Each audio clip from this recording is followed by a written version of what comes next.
Hmm.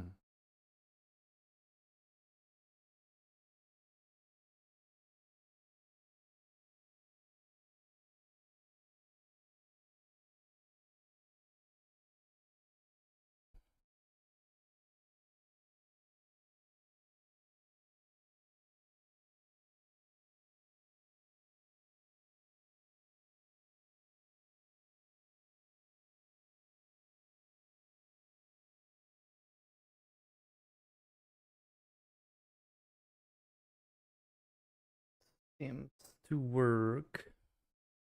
Testing. Hello. Cool. All right. Well, let's watch something.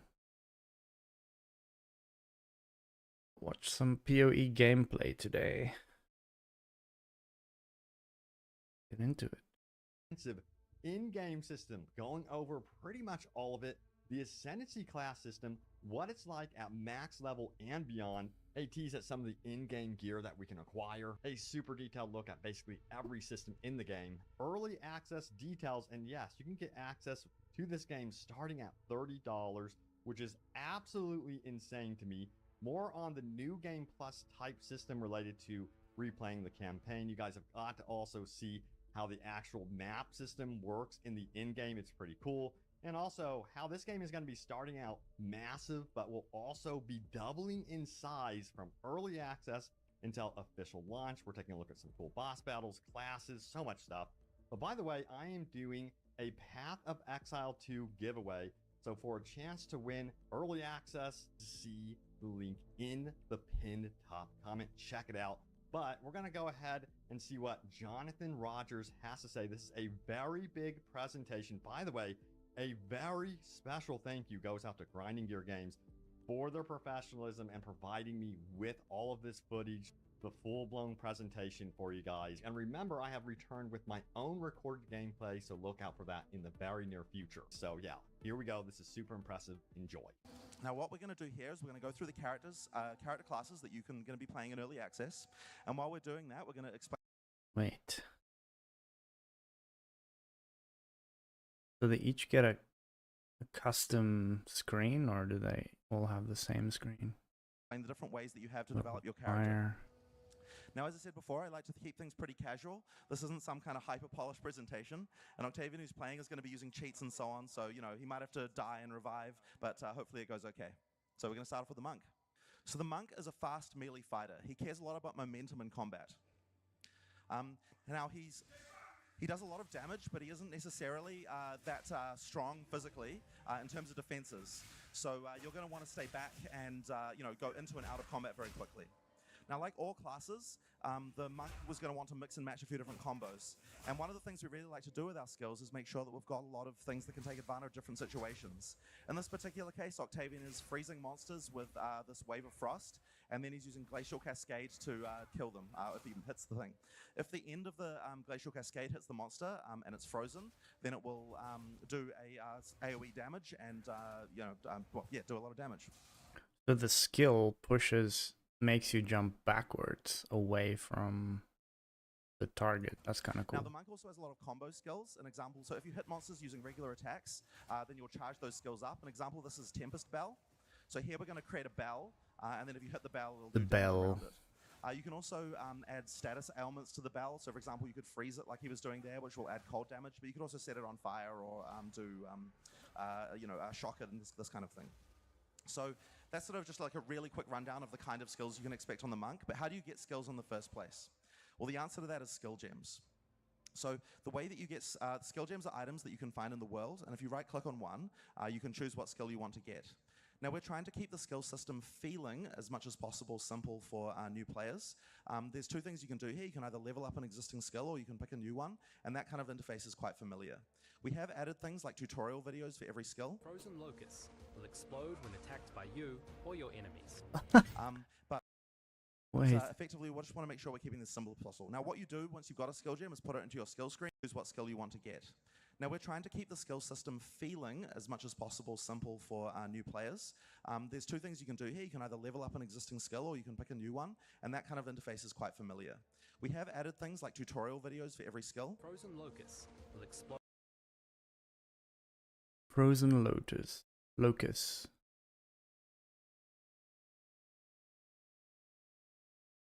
So they have a little narration. Is that the main guy? When attacked by you or your Mark? minions. Is that Mark speaking? But effectively, we just want to make sure we're keeping this simple as possible. Now, what you do once you've got a skill gem is put it into your skill screen, and once you've done that, you can bind it and use it. This particular skill is called Frozen Locust that creates a little ice ball there, and then you can detonate that with your Glacial Cascade if you want, since it counts as a frozen object. Or the monsters can attack it and explode it that way, or you could use it in front of a boss who's about to slam it. The monk looks really cool. I'm not gonna lie. Rundown on how you get skills. I might play monk. It's worth mentioning that you can also use skills across other classes as well. So what we saw there was just the skills for this one class. If we open up the screen again, you can see that the skills for the other classes are still available. If you have the stats to use them, you can use them just as well. But classes.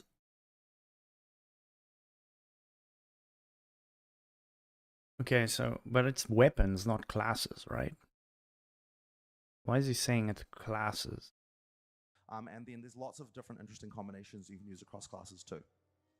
So that's just a quick rundown on what you can expect for the monk. Now we're going to move on to the sorceress.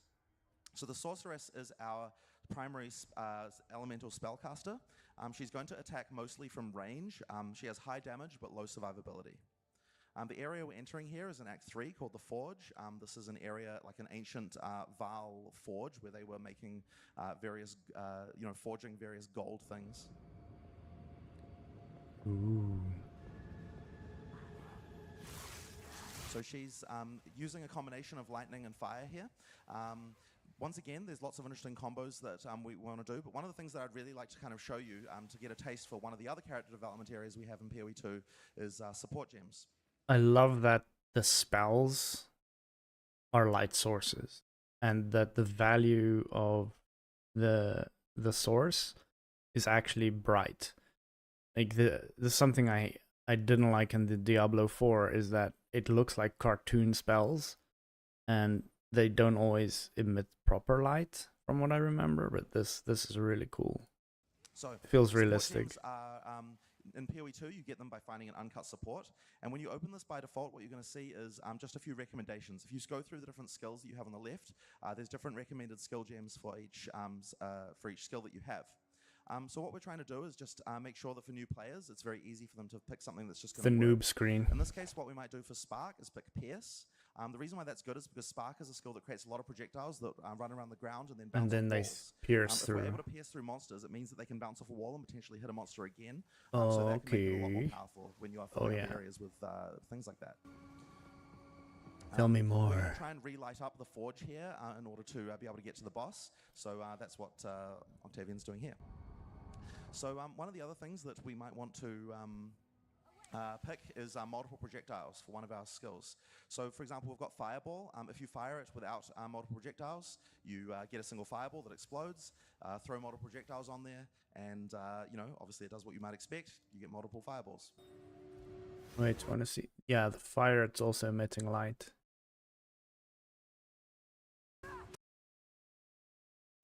So That's one cool. of the things that's important is that you can actually move these support gems around between skills. For example, we took the multiple projectiles and instead we put it on, I don't know, this ice. I think you've got an ice skill somewhere.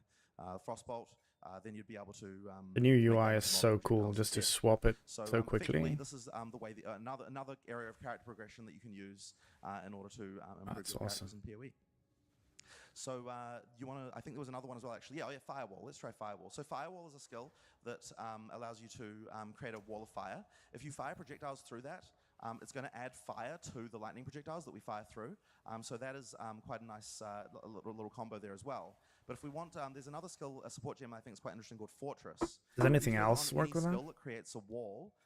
Was that the one? Yep. Then when you cast it, it's going to make a circle, which you can either put around you or around the monster. So that means you can cast that and then fire directions afterwards. So it can add a little bit of power. It might be a little bit easier in this area as well when you've got tight quarters.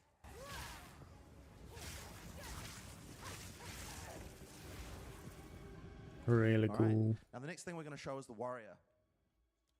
So the Warrior is our kind of big tanky melee class. Unlike the Monk, he's a lot slower, but he hits a lot harder.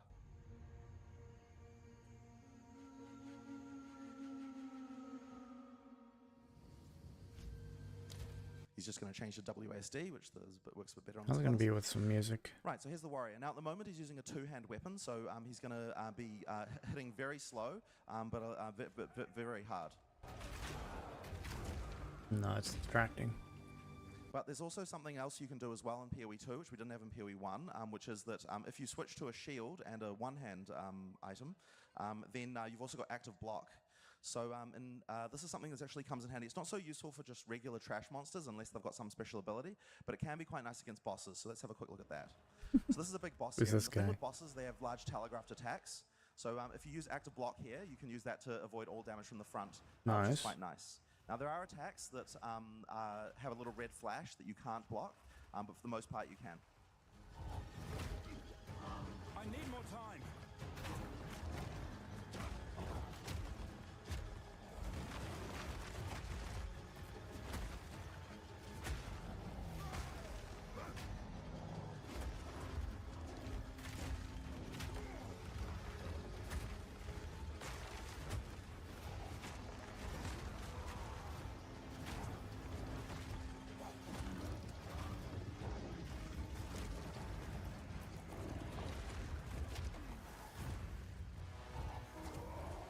I wish they would show. I know they're against damage numbers, but wouldn't it be cool if on the bar it would show like the damage numbers, just like a crit or something, maybe just on the left. You can just have it in here, just a little bit of like a, you know, any crit or something. Maybe crit on the right and normal damage.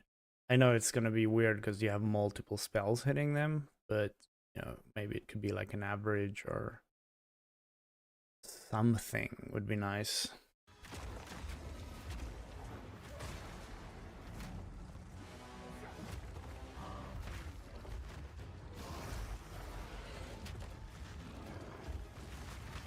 For us noobs who can't do math, you know? I need more time.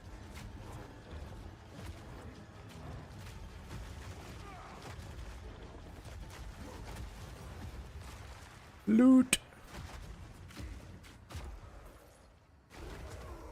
Now, one of the key areas that we haven't talked about yet in Path of Exile in terms of character customization is, of course, the passive tree.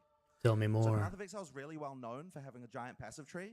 There's 1,500 nodes in the passive Ah, it's not tree, that big. and all the classes Come use on. the same tree. However, they start on different locations. Ah, So the warrior, for example, starts on the bottom left side here, and because of the fact he starts there, he gets access to a lot more of the melee-focused elements on the tree. Now, to quickly explain how the passive tree works, it's not that difficult to get around, right? So if you want to get around, how many points? 1, 2, 3, 4, 5, 6, 7, 8, 9, 10, 11, 12, 13, 14, 15 about to get to the other side. I don't know how many points you're gonna get, but it doesn't seem too difficult. there are a few different types of nodes here. The smallest nodes are just like minor nodes, and they'll give very simple increases, like for example, you've just got melee damage here and that kind of thing. But the thing you're probably going to want to go for are called notables. Notables are the very slightly larger nodes, and they have much more interesting effects. They're Wait. often going to depend Notables? The hell is it? With maces. a little bit on what kind of build you're doing. For example, this one here is 20% more damage against heavy stunned enemies with maces. Heavy This is something stun. obviously So you have don't really different care levels about of if you're stun. heavy stunning enemies a lot, and of course using maces. So a lot these notables are the things that are really going to define your character, and the list of notables is really Like, if you're stunned, you're stunned. Like, how do you get like heavy or light stun? It's like dazed versus stun, or when it comes to bit making build weird. guides and things. Is this is what really matters. And in PoE 2, I've really tried to push the fact that notables are a lot more interesting, so there's a lot more stuff going on with them. But as well as notables, there's also other big nodes on the tree called keystones. And keystones are unique because they have both upsides and downsides. So an example of one right here is called Giant's Blood. It says you can wield two-hand axes, maces, and swords in one hand, but you get double attribute requirements of weapons. So effectively, if you want to use a giant two-hand sword, but you still want to use a be shield, double as you've strong. got a way to do that. You just have to meet the attribute requirements to do it, which could be tricky for in-game bases. There's also other keystones, a few examples from other classes. There's one here that is, from PoE 1. Maximum life becomes 1, but you're immune to chaos damage. Since chaos damage does double damage to energy shield, this is something that you might want to use. Once you've got that, you don't have to worry about chaos damage anymore. You just need to build for energy shield and not life. Or another example of one that's been modified from PoE 1 is Mind Over Matter. All damage is taken from mana before life, but you have 50% less mana recovery rate. If you're going to build for this, it means you don't have to worry about life once again, but you will have to build a huge amount of mana pool. Mana shield. So these are the kind of things that you can pick from keystones that, as I said, have upsides and downsides and interesting trade-offs. Now, there is one other mechanic as well that I want to talk about. So if you go back to the character and just have a look. Octavian was manually boss switching battle. between, if you go back to the character and see, so Octavian was manually switching between one-handed and two-handed weapon sets. He was just pushing X to do that. When he's using both sets, there are things on the passive tree that you might want to be able to use for one or the other. So another unique feature for PoE 2 on the passive tree is the ability to split passives in two in order to allocate one for one set and another set for the other. So if we allocate the ones in red here, these passives will only be used when you've got a two-hand weapon. And if you allocate passives in green using the other one here, these passives will only be allocated when you're holding the other weapon set, when he's using his one-hand weapon. So effectively, if he presses the weapon swap button now, it'll switch from one set to the other. So that means that he can effectively dynamically adjust his passives based on what weapon sets he wants to use.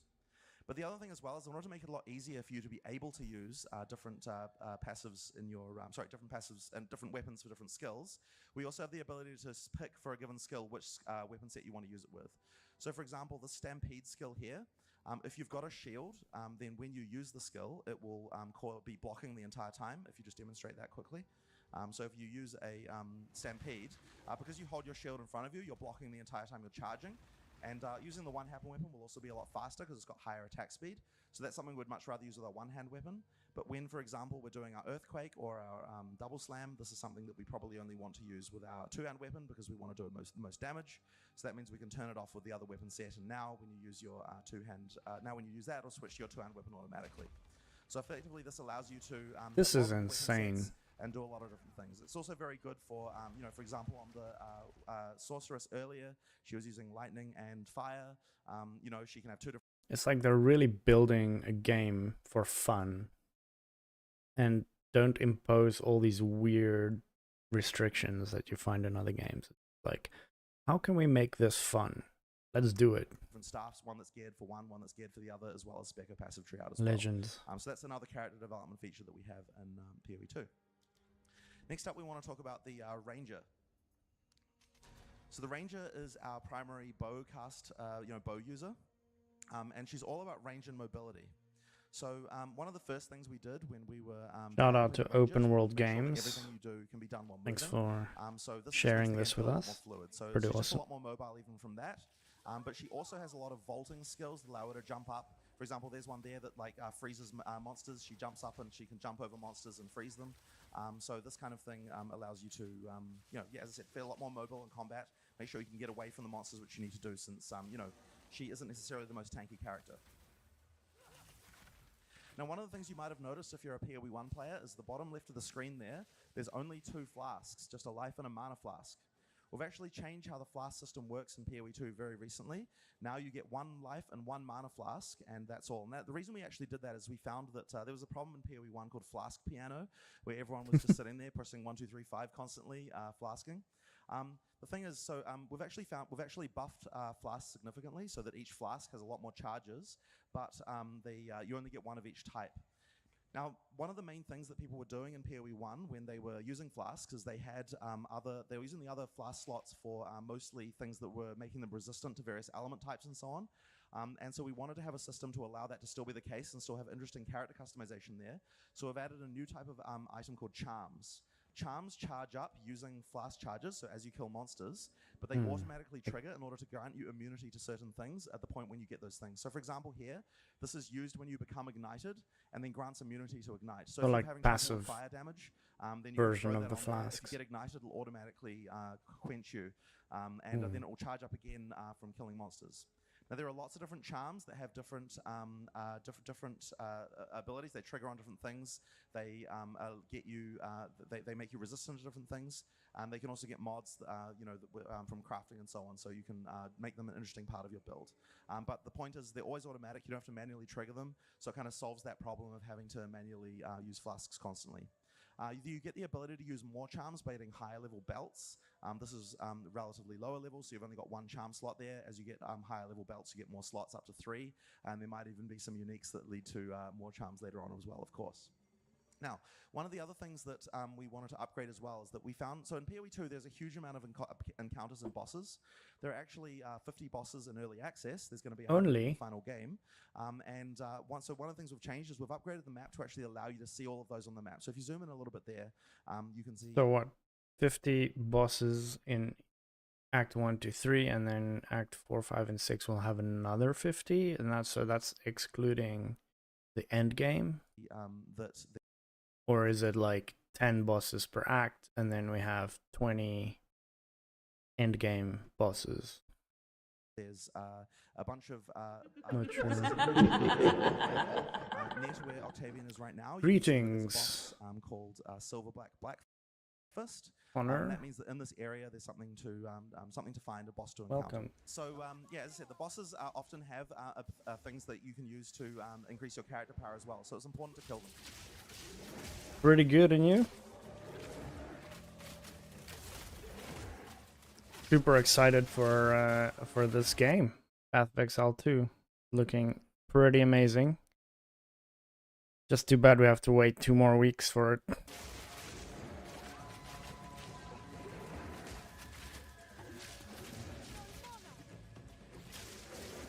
Cool.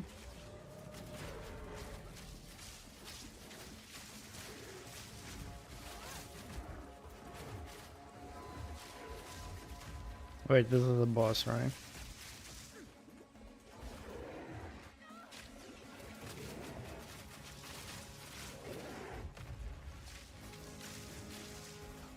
Bosses are so unique, it's crazy. Like having 50 unique bosses is gonna be so much fun.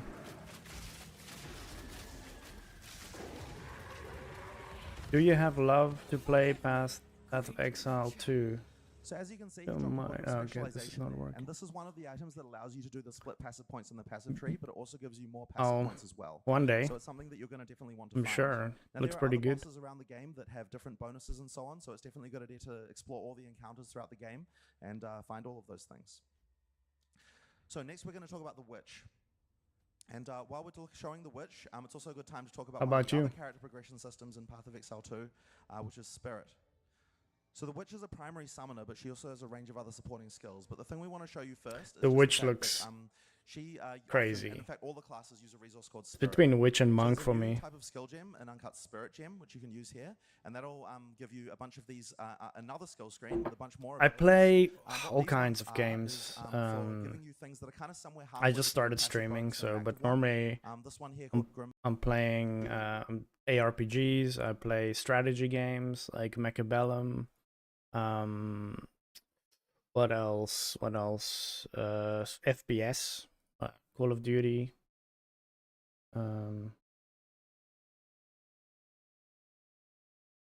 Yeah, you should play.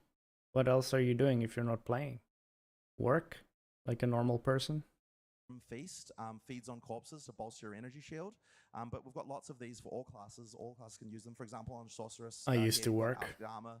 I remember how nice that was. Which means that every time you use a fire skill, it summons a raging spirit. So you can, like as I said, it's somewhere between like an active and a passive. But for the minion characters in particular, they're going to want to get a lot of spirit because all minions are paid for with the same resource. So. The spirit thing is super interesting. In order to use spirit, effectively what you do is you go to the skill screen, and if you've got minions there, you can just click the little plus button, get some extra minions, and there you go. Now, these are permanent minions, which means that if they die, they're going to respawn again automatically. You don't have to spawn them constantly. And that means that that's during boss fights and things like that, It makes it a lot easier. You don't have to worry about having to have corpses every time, that kind of thing. But we also do want to support large minion armies, and because of that, we also have minion skills that you can summon from corpses as well. So all these little scorpions here, those are summoned After a from couple of corpses. While weeks, you're clearing, you're you'll get gonna large play armies. some During play boss some fights, games we'll in be a little stream. more focused using the Nice. minions, your permanent minions for the most part. Now he's also got some other supporting skills, a lot of things focusing on chaos damage. So he's got a skill called Contagion that'll spread between monsters, and other things like Essence Drain and so on. Where are you from? Just a few other chaos damaging skills. Where do you And the other reside thing with minions is that in all this the permanent minions come with extra abilities. that blue you can planet of manually. ours? So you see those little markers on your minions. Or you can use those to explode outside, minions. if you live on So that's the Mars or something. arsonists, it's their ability. They'll throw a little bomb and explode your minion. Maybe you're an alien. And, I don't know. There's also other ones. For example, the Houston, snipers have the ability to create little gas Texas. clouds. And the more minions Man, you I'm have, the more jealous. often you can use those abilities. So effectively, I live in each minion Canada. also effectively serves as an extra skill as well as being a. I wish I had your shield. freedom, man. And your barbecue. That's a quick introduction to the witch. But now we're going to show off the mercenary. Oh, actually, You wait, like no, barbecue? Did miss something. Sorry about that. Right. So just one other quick thing I wanted to show you as well is that I the witch has love a lot of other barbecue. summoning options even beyond just the ones that were picked, because she also has things called specters. So basically, You anytime like you kill a Canada? monster on the ground, it can be turned into a Okay. specter. We've actually created It's getting one here cold for match now. one called a cultist archer. They cost quite a bit of spirit, so we're going to unsummon a couple of the arsonists and put these this cultist archer in. Now the nice thing is that because lots of monsters in Path of Exile have different interesting abilities, all those abilities can be used Like on a the summoner as ghost? well. That's So this cool. one has the ability to summon these like purple polyp things that both slow monsters and add weakness to chaos damage as well. She's hopefully she's using it there with those little. The animations are so cool. Because those are going to make monsters weaker to chaos damage. It'll be a very good part of this build. It's not as many minions. The run but is a nice bit thing floaty, that, though. It'll actually end up being more DPS, and I think for bosses it probably is better for this build than not. That's what these little polyp things are. All right, so moving on. Let's have a quick look at the mercenary. So the mercenary is another ranged character, but this time using crossbows. Now the main difference between a crossbow and a bow is that crossbows fire instantly, and they also have an ammo mechanic where effectively, you fire until your clip is empty. Every single class just So looks it plays great. a lot more like an FPS. And we've got lots of FPS type weapons as well. I just changed to WSD here because this character plays a lot better in that way. So if you've got like a shotgun I type don't know weapon, who to play. you've got a assault rifle type weapon. Find some monsters. And various other types. You've also got attached grenade Who are you gonna launchers, play? and things like sniper rifle type weapons and so on. Now, this plays very differently to the other classes, but I think it's really fun. It's just like a whole different sort of feeling of the game. This particular area is called Doyani's Sanctum. He's doing a lot of experiments on humans, and is very interested in anatomy and kind of merging them with machines. There's a pretty interesting chest on the wall there that I quite like. If you click on that one, just so there's a cadaver on the wall, and it like slices up and it drops some items.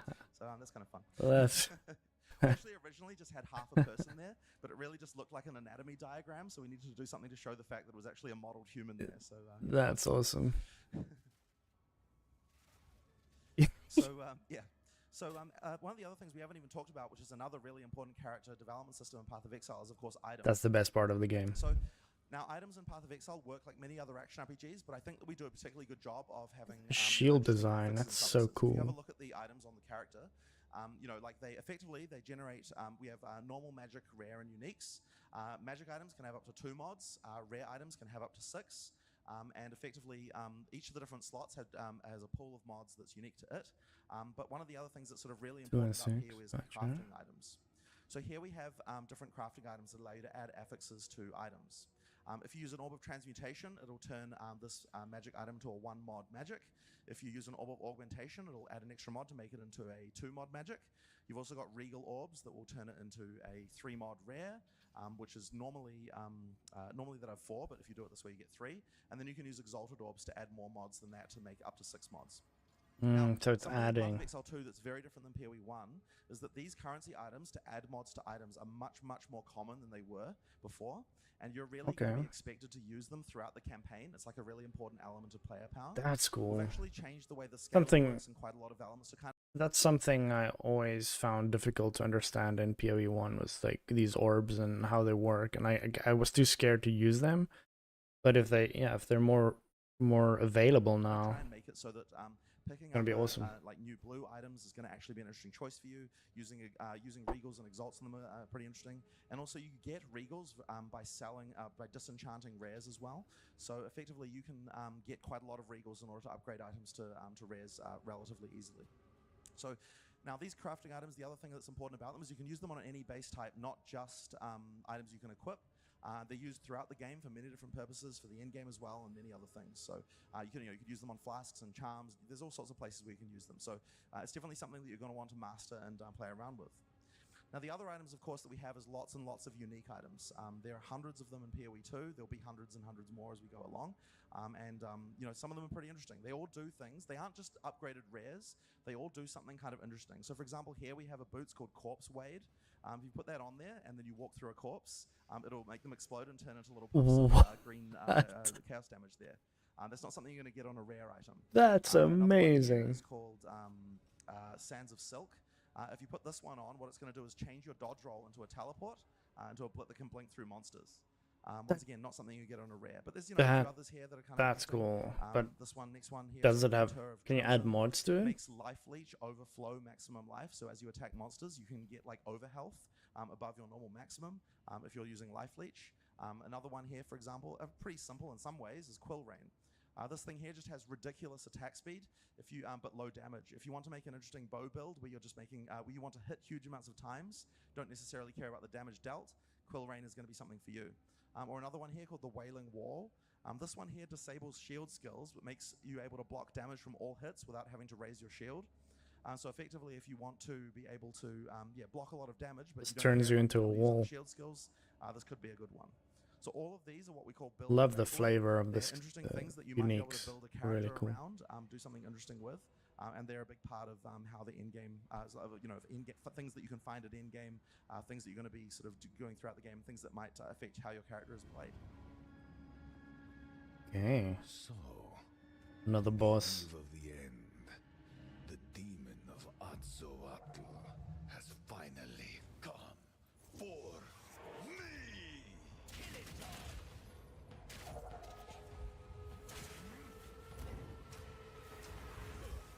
I bear the burden of our future! So he does like fire and electric damage. Pathetic.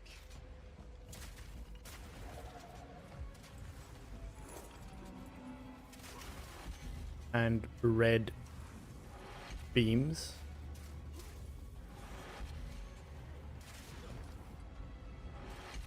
Oh. He knocked him down. Wait, you can knock bosses down? The ends justify the means. The ends justify the means. Through this, I can't give up. Not now. The cataclysm. Classic evil villain line. What? Tinker devices Is a Thomas, turns into a mech? I will fight to Like a Mayan. Listen, I'm just here for the lady. There's no need for all this. Was that the character speaking? I've got you now.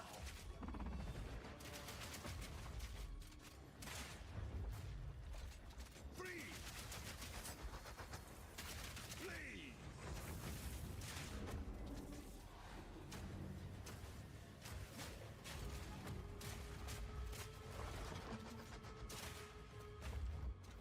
Now, are within my grasp.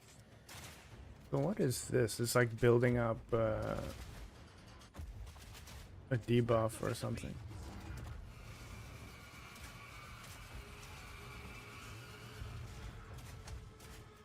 So now he's on fire. Ah, okay. Yeah, so that's the debuff.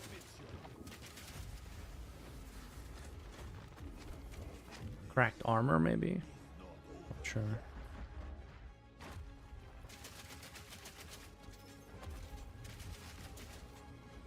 Yeah.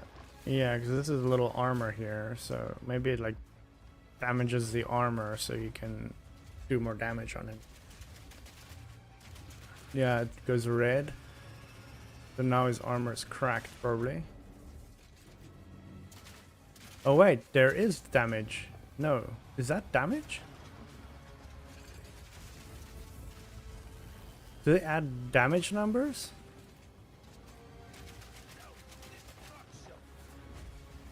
No way.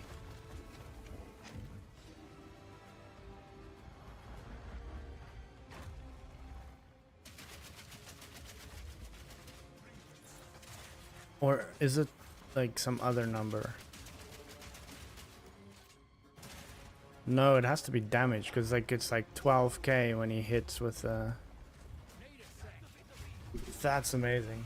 All right, all right, all right, all right. I like it. You stole my idea. Hey, welcome back.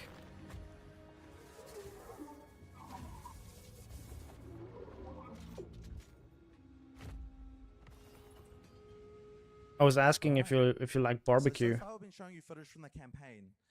One of the really important things in any action RPG is the Since you're from Houston, you must now, something that just happens eat almost every barbecue time all a the new action time, RPG right? launches is people saying there isn't enough in-game content. We really want to make sure that in PoE 2 people don't feel that way. And it's something that we actually changed our priorities for as a studio relatively recently. Now, the first 3 acts of PoE 2 take around 25 hours to complete. This is already longer than many campaigns in other games. On the other hand, people spend hundreds of hours in in-game. We realized that finishing the rest of their campaign for early access instead of working on in-game would actually be a very bad idea. So instead of having acts 4 to 6 Smart. in early access, it's much better for us to concentrate on in-game and make that great. If you're a new player, a 25-hour campaign is already a huge game with plenty of content, but if you're an existing action RPG player, then what you're going to care about is the in-game challenges that you have to complete. If we'd launched with a double-length campaign and a bad in-game, we'd effectively have to say, hey, trust us, a good in-game is coming later. Yeah, no one If would we launch with a 25-hour enjoy that campaign and a for great sure. in-game, then people can easily understand what's coming when we say, oh, yeah, and there's 3 more acts coming really soon. Now, in early access, there are 50 bosses currently, around worries. 400 monster types, but effectively, Yes, the game is going to barbecue. double in size during early access and to be 6 acts with I love 100 barbecue. bosses and around 800 monster types. Should do Now, the great thing is the rest of the game is brisket like or 80% something there, and so we'll be adding content very quickly during early access, and so you can expect to see a lot of that before very it gets too quickly. cold, you know? Now, in order to make the in-game happen at the same player level, we've had to add a second difficulty called Cruel difficulty, where you repeat the campaign with all the monsters and bosses harder, but also better rewards. Cruel. If you sort of look at it in traditional game terms, you can think of it as a kind of like new game plus type thing, but we've actually made quite a lot of changes to the game throughout as Accept well, your which you'll apology, probably yes, enjoy of as well. course. And that'll take you to Only level if you like 65, barbecue. which is where the end game begins. So, let's talk about what the end game is. So in PoE, there are many different in-game grinds. One of the things that's kind of really important is that people feel like they've got a choice between many different types of activities in the in-game. So No problem. For PoE 2, at the start of early access, we're going to have You're not 8 obliged primary to talk in-game to me, grinds you that know? can do, all of which have their own sort of systems. But I for do leveling them up, appreciate it. improving them, unique rewards, player power that you can get Oh, out I of just in-game. changed from WASD And, to We're mouse. going to introduce the first 2 of them right here during the campaign, which are the Ascension Trials. So the Ascension Trials in Path of Exile 2, you do encounter them in the campaign to start with, but then they level up all the way to endgame and they have interesting mechanics. Originally, I'm So this first one from here is called the Africa, Trial, of but the I've been Seekers. living in It's Canada actually for a 10 sequel to years. Sanctum League from PoE 1. So we've actually done From quite a lot of Afrique du sequels to Sud, these from PoE 1, South with, Africa. new mechanics and new stuff, but all of them have new things going on. So How about you? basically, in order to the Trial of the Sekimers, You're is, originally a place from where Americans Houston? came to be tested and gain power. In order to gain entry, you need a coin containing the soul of a djinn, and then once you put it in the relic altar Soul there, of a you can djinn. enter and start playing. Now, the trial is made up Red. of various different rooms. And it works Castles in the a, sand, that's so cool. roguelike type encounter system where effectively you pick each From room, Ireland. and then within each room there's a different challenge. This one Nice. is a ritual trial, I think, which I've been monster summoners. So they're effectively summoning monsters. seeing and all the kill news those about monsters. Connor over there. It seems pretty rough. I don't know if you follow UFC at all.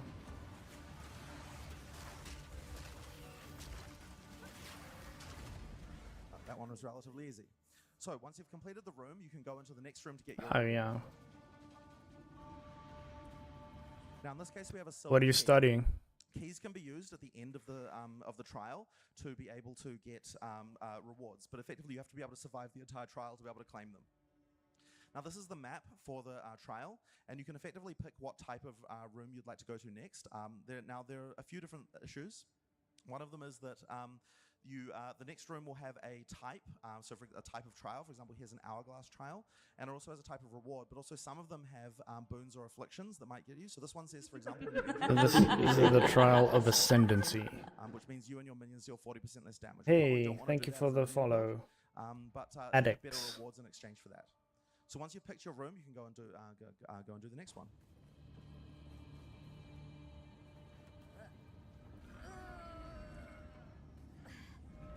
Giant. That's so cool. Now this one's a time trial. You have to survive for and kill all the monsters. Now one thing that I Our didn't mention giant at the start hourglass is for the time that trial. unlike in the normal game, if you take hits in Very this cool. mode, then you're going to lose a resource called honor. If you run out of honor, then you have to leave the trial. So effectively, you want to really try and play these runs as hitless as possible, and that means that all the monsters we've selected usually have to be avoidable in some way, have dodgeable mechanics, and that's sort of why Octavian is playing as safely as he possibly can here. He doesn't want to get too close to the boss. Yeah, so what are you studying for? Because he doesn't want to lose honor. Oh yes, it is. Okay, no, it's okay. Don't worry about it. All right, so once the trial is complete, Who was he talking to there? you can go and get the reward, which in this case is a Media bronze. science. This one has the same reward. Interesting. What Do exactly one more. does that So, mean? what was this? Media science. Is that like journalism or like? Yeah, I don't quite understand what that is. What a fountain, the chalice trial. Yeah, sure, let's do it. All right, cool. The next one's called a chalice trial. Effectively, there's a blood chalice. Oh, so here, like art. which you need to fill with blood by killing rare monsters in this area. Once you've killed all the rare monsters, you can continue. Now, there are a Why do lot of they call it different rooms in, media science? in Oh, the it's I guess like the medium trial. of There are around different 17 different mediums of art. Do you do like graphic design or something like this? in level 1, and they're random, what you get each time. So you should expect each run to feel quite different, and the kind of stuff you can expect to find, the kind of boons and afflictions you get, the monsters that you'll face, this kind of thing. All of these are very different. And there's also Video 4 games. floors as well. This is just Design the for first video floor. games. Each floor looks That different. could be It cool. has, different mechanics, rewards, and so on as well. So there's quite a lot of content here. And once again, like I said, there's got to be ways as well for it to sort of expand into in-game, have more... Edikshi, thank you. have ways to expand it and, I'm ways not to, following anyone make it right both now worth on more, Discord, but damage thanks for the invite, mate.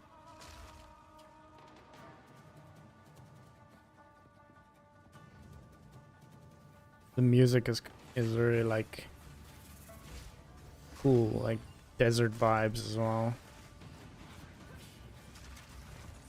Where's that other rare? There he is.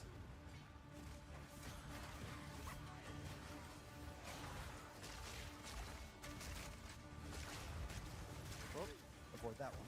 You're not only an artist, so it's also science. So you also like have like some science in the thing, or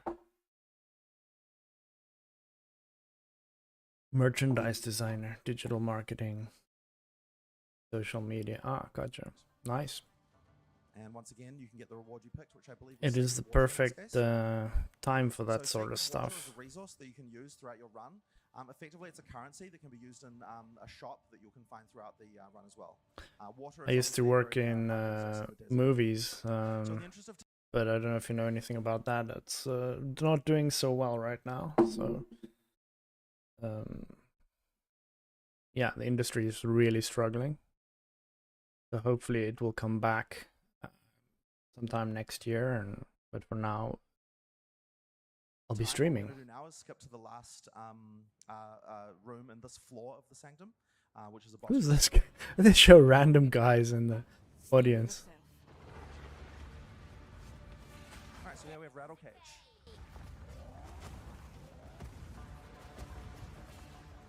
I feel like the bosses are not as hard as they showed them. They showed first the bosses. First time they showed the bosses, they looked really hard, but they looked like they made them easier. Yeah, that's damage number there. That's real. I'm so glad they added that.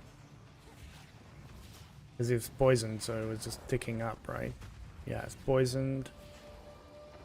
Is that weakness? Armor shred.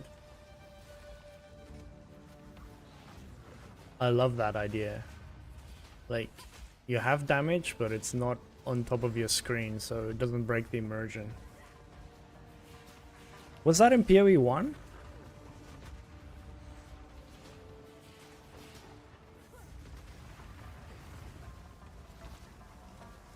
Name of the show I'm watching. You mean on YouTube? Here.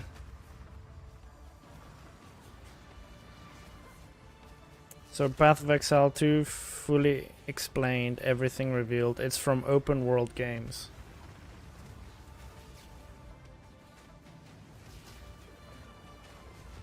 Yeah, it's about Path of Exile 2, of course. It's like the gameplay.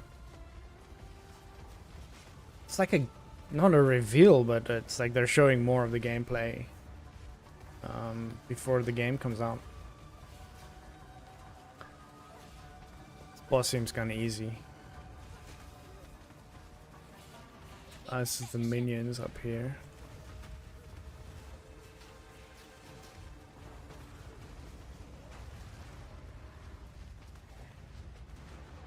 I guess the boss is focusing on the minions. So that's the boss of the end of the first floor of the I sanctum. hope they're gonna There's add lots some more dynamics bosses to in the sanctum cloth. The find. cloth As I looks said, there's pretty multiple stiff. floors, they each have interesting things. Now, at the end of each floor, you'll get the ability to pick from various different chests. Anime, yeah, sometimes. I don't watch it that much. I used to watch Naruto, like when it first came out. I was thinking of getting into One Piece, but there's like, what, there's like 1,000 episodes or something, so I don't know if I have time. Maybe now that I don't have a job, I'll start watching One Piece. The keys that drop give the ability to open these caches here. Do you have any So you wanna pick recommendations one, for each of good them have anime? different types of rewards in them. Now, the other thing that you get to do here is use the Altar of Ascendancy. Ascend. Now, unfortunately, we forgot to reset the Ascendancy class, so you're not going to be able to see the list there when we did the thing before. But effectively, once you've, the first time you use the Altar of Ascendancy, you get to pick between 3 different Ascendancy classes. In early access, there's only going to be 2 available for each class, and we'll be the rest later. And those give you interesting things that are only available to your class, because no other class gets those things on the passive tree. Now, with Ascendancy classes in PoE 2, we've really tried to do a lot better in terms of how interesting the things are. For example, this particular class, and because I can't see the name on the screen, I forgot what it's called, Infernalist, right? It's got some pretty interesting abilities. One of them here is called the Hellhound. So this one gives the ability to summon a Hellhound. When you summon it, it has a few abilities. One of them is that it sets everything So it gives you. on fire. Oh It's my a minion, so god. because we're a minion class, That's it's really, really amazing. useful. But also it takes Okay, I damage, know, I'm and playing every this time one. you take damage, it gets I want a transformed to the Hellhound. Hellhound. I want to So turn you into a can really demon. deploy. I want to Another one play that's every really single interesting character, aren't is I? that, if we just respec quickly away from that, is turning into a called demon form. So when you use demon form, you turn into a demon. There we While go. you're a demon, you lose life constantly, but you also have much higher spell damage and much faster cast speed. The longer you survive, the higher those numbers get. So Where's the buff you're gonna number? continuously take damage. So you're probably, if you're going to use this, you probably want to do a build that involves getting high life regeneration in some manner, so you can survive as long as possible and do a large amount of damage. So that's an example of just 2 nodes from the Infernalist. But of course, there's lots of interesting nodes there, and you're going to want to ascend, get more points by doing more Ascension trials, and continue to. That sounds get more really player cool. power. Now in PoE 2, you actually all of the Ascension trials. Oh, that's right. So we haven't even finished this one yet. All right, hang on. Where was I? All right, that's right. Okay, so let's talk about how this extends into endgame. So effectively, as you go through this trial, you might find items called relics. And relics are these items here, which can be crafted. You can see an example of a blue one here. This one says monsters have a 4% chance to drop double sacred water and gain 16 sacred water at the start of the trial. Now, these are ways that you can effectively improve your odds as you go through, but there's some pretty interesting ones as well. Let's have another look at another couple. Bosses deal 4% reduced damage. These ones are very low level and simple, but they can get quite powerful. If you click on the relic altar before you start your run, put a coin in. Interesting. Now Now you can. That's like the charm thing in. By doing this more, in order to be able to put more in. In what is it? Last Epoch, but it's to buff or to modify the run. That's cool. Like for example, this one here that says that the boss at the end of the entire trial will drop a specific unique item, but your maximum honor is 1, which means you can take exactly 1 hit, which means that you need to do a hitless run in order to be able to get that unique. So there are lots of other interesting unique hitless run that do other things. You know, the ability to extend this. And, that's cool. The in game is pretty high. And one of the reasons you're going to want to do that is because, like all of these different in-game mechanics, there's unique player power that only comes from it.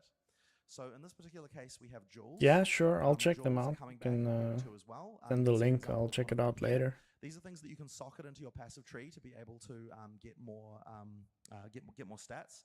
So this one says 15% increased maximum energy shield, and minions have plus 7% to all elemental resistances. Now, because of the fact that you can roll these yourself and stack them, there's some pretty interesting things you can do with jewels. And there's also jewels that have other kind of random and weird effects. Like, for example, this one here says says that 25% increased effect of small passive skills and radius. So this one actually modifies the other skills on the passive tree to improve them, you know, with some interesting things and some interesting overlaps. Oh, you can put it in the chat. There are, of course, unique jewels and other things going on, and I won't go too much into it, but effectively, this does scale all the way. Or you don't want to share it for everyone to see. A lot of interesting things you can do. The next trial we're going to talk about is the Trial of the Chaos God. Now, unlike in PoE 1, every time you want to get more ascendancy points, there's a new trial that you have to do to do that. So this is the second trial that you can do, and once again, it's also an in-game mechanic that that can be expanded upon. So we're going to use the mercenary for this one.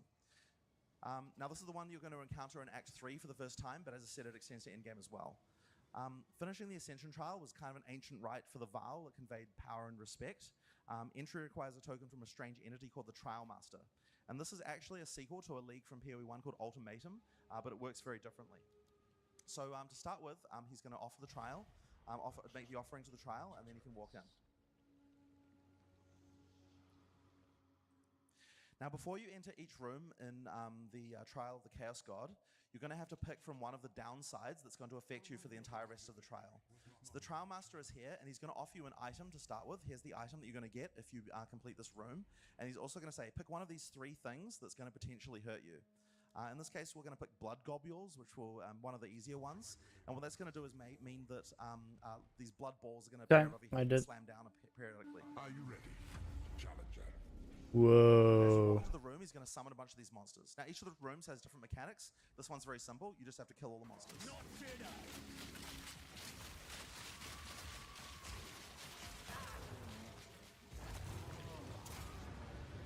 That's that blood globule I talked about earlier. Wait, I missed the blood globule. And what that's going to do is this one's very simple. You just have to kill all the monsters. So it's like little arenas. Oh, there we go. That's that blood globule I talked about earlier. That's cool.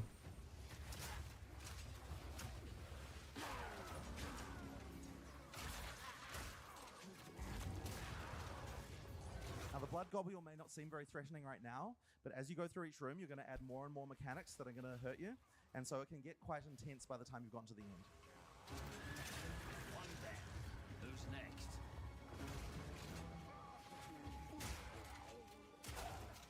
There we go. So we've defeated all the monsters in this room, and we can move on to the next one.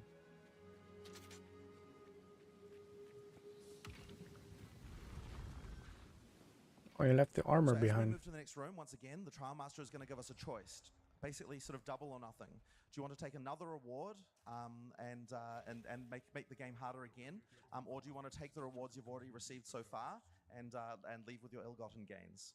In this case, obviously, like most players, you're probably going to want to pick another reward and keep going. So there's the existing one, blood globules, and that'll keep stacking up. But we're also going to add shocking turrets here, which are going to add turrets through the room, which you'll have to deal with as well. Now, this one is a trial that requires, it's a timed encounter type trial. Live. As you can see, there's those lightning turrets there now, which you also have to deal with, and it's going to spawn a lot of monsters that you have to survive. You don't have to actually kill all of them. If the time runs out, then they're all going to go away, so yeah. Okay, just survive. You just have to survive. Gotcha. Is that a Triceratops? Big dinosaurs. And the Vaal had a culture of risk-taking, so all these kind of risk versus reward mechanics very much work for them. The way they crafted and a bunch of other things like that all sort of relate to this kind of risk-taking behavior.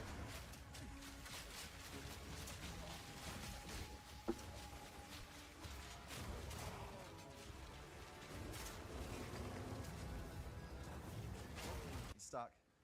Uh-oh. Oh, he's dead. Only got 4 seconds. He's Survive gonna 4 die. seconds. He's gonna die. Oh shit. Oh shit. There we go. Woo! Managed to flask through it, so it's okay. Flask spam. Oh wait, I wanted to see if you can see damage numbers on non-boss.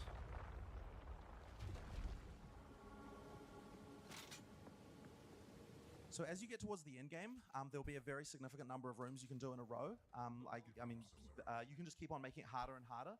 In this first version of it, you're going to in this first version of it, you only have to do 4 rooms to be able to ascend. But once again, if you can't do them all in a row in one go without dying, then you'll lose your entry ticket. So you'll have to get another one to get in. So once again, like the other challenge, you'll want to make sure that you're ready before you do this trial. Now this particular one involves pushing this idol forward. When you're near the idol, it moves forward. When you're, as you get further away, it falls down and doesn't move anymore. So ideally, you can get close to it. Now, as you move it forward, it's also going to spawn these, trigger these monster elevators with monsters that are going to come down as well.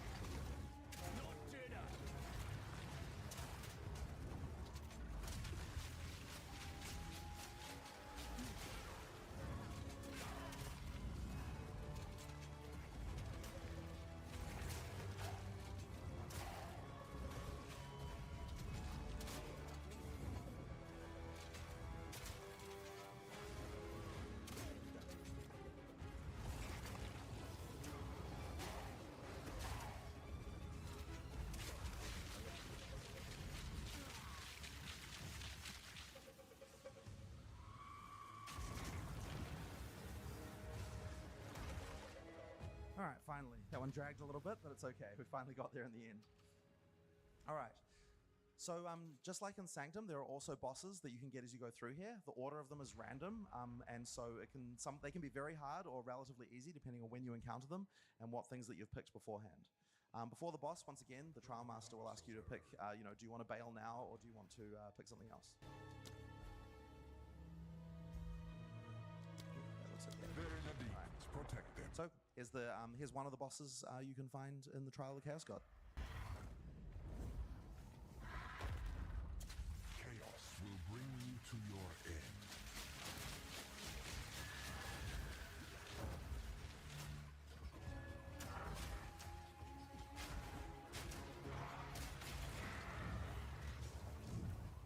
Okay, so this can probably get quite difficult once you start adding a bunch of stuff. Oh, we almost got deleted.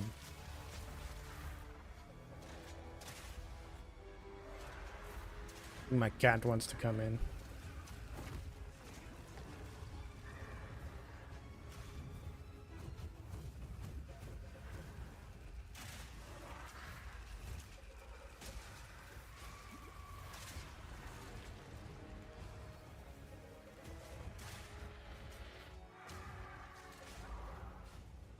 This boss looks more difficult. Tornado is killed in the most times in Come, boy. practice, by the way. It's lethal. Yep.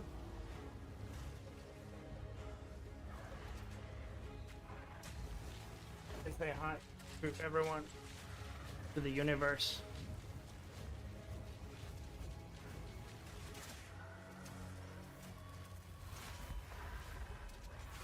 He's not into it.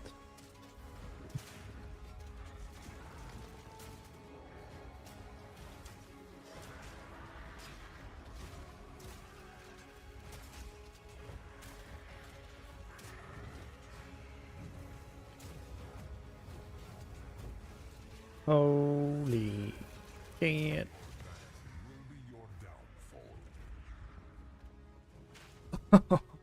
So that thing can still kill you That's as far as afterwards. we're going to go in this trial for now at this low level. And of course, once again, you'd be able to ascend here if this is as far as you can get during the campaign. There's a lot more stuff you can get. So the Trial Master now is going to give you the rewards that you've earned throughout the trial. And there are a lot of rewards that are unique just to this trial. So let's go through a few of these that we've got here. Now the first thing he's going to offer, one of the things we've got here is an item with a socket in it. Now, we removed gem sockets from PoE 2, but we've actually re-added back sockets in a much more traditional way as things that you can put items in to get extra mods. So if you have a look down the left there, you can see a thing called a Soul Core. This is a Soul Core of Thunder. If you put it in a weapon, you get lightning damage. If you put it in a shield, then an armor, you're going to get 10% lightning resistance. Now this is player power. You can't get any other way than sockets, and it's only unlocked through content that you can get through here. Now, if you want to be able to actually add sockets to existing gear as opposed to using the sockets that are on gear that you get from here, you're going to have to use these things called Vile Orbs. Vile Orbs modify things unpredictably, and they work a little bit differently than they used to in PoE 1. Now, the first thing I want to mention is the fact that these corrupt items, they look pretty scary. After you've used this, you can't use it on another item again. So that's the last thing you want to do in your crafting step. This particular one here rolled with it got an extra mod. It got 14 to 20 chaos damage as an extra mod, as well as getting corrupted. But they can also do other things. So we'll use it on some of our gear here. You can equip it. I think you can leave it equipped. Yeah. So we're going to use it on his bow here. Okay, so that one gave him a socket. Excellent. So now he'll be able to upgrade his bow with a soul core to get an extra mod. So that's really valuable. Probably wouldn't have picked that one, but that's fine. That's what he had. So he told him to leave it equipped because they changed that in the new version, in the new game, which I think in the old one you had to remove it, and then I guess they have habits. Then we've also got, let's see in some other results. That one, okay, so that one just modified random mods on the item, so probably not good, not what you wanted. That's a bad outcome. On the other hand here, all right, added another mod, 25% increased armor and evasion. That's a very good roll. So effectively the theme with these things is that you're going to get random results. You don't probably want to use them on the items that you've got equipped because they're likely to potentially damage them or make them worse. But there's player power that you can get from this that you can't get any other way. So it's something that you're definitely going to want to be able to do as you go through the game. Now, of course, because we got to the end here, we can also ascend. For this particular one, we might as well just ascend this character. So there's the Witch Hunter, which you could pick, and might as well just pick a simple node. I mean, there's a basic one that's just Culling Strike. You might as well put that. We didn't actually plan to show this character class while we're doing here, so just ascending while we're at it. Now, right there, you also see there's an entrance to the Trial Master's Tower. That's like a special endgame thing, which we're not going to show you, but effectively that's the pinnacle boss for the... This is a Texas song for you.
All right, back to the video. This particular in-game grind. But let's talk a little bit about how you're going to expand on this. So if you go back to the start of the area, the keys not only have let you get into the trial, but they're also going to have mods on them as well that allow you to do different things. And just like the Vile always have, we want to make sure that there's things that have both bonuses and downsides, that they're very double or nothing type culture. So this one here says sacrifice up to 10 exalted orbs to receive double that on trial completion. So effectively, you know, you can go double or nothing on currency as well. But it also has minus 25% to maximum player resistances, which is a pretty nasty downside. You can roll these things, and you know, they have some pretty interesting mods on them. So yeah, it's once again, it's one of those things you can specialize into in game. Now, of course, there's also uniques only available here, and various other things available here. So yeah, you're going to want to do that. So those are the two trials that extend into in-game that are during the campaign. But now we want to show you how the actual in-game, sort of primary in-game system itself works. So we're going to have to get a higher level monk to be able to show you that. Now, I'm not going to get too much into Show the us the plot of monk. this, but this is where you're going to start in the in-game. And just like in PoE1, we have a thing called the map device that you're going to be using to travel around. But what you actually get when you click on the map device is going to be quite different. Now, the storyline here effectively is that there's corruption from the beast has spread across the land, and you're going to need to try and cleanse it. Now, this is actually an infinitely scrolling map that goes in all directions and contains all areas you can Infinite map. You can go to each map only one time, so you're going to want to, you're kind of try and want to find, like, you know, interesting places to go. Now, this is the primary thing to explore after you finish the campaign, and there's all sorts of things to find on here. There's bosses, So that's the main there's end towers, game. there's beast corruption, there's rare areas with interesting mechanics, all sorts of in-game content that you can see these icons for around the place, and hideouts, roving merchants, and even cities. Now, effectively, in order to travel to one of these, what you're going to do is click on it. Reminds me of the, what was it? The game. I keep forgetting.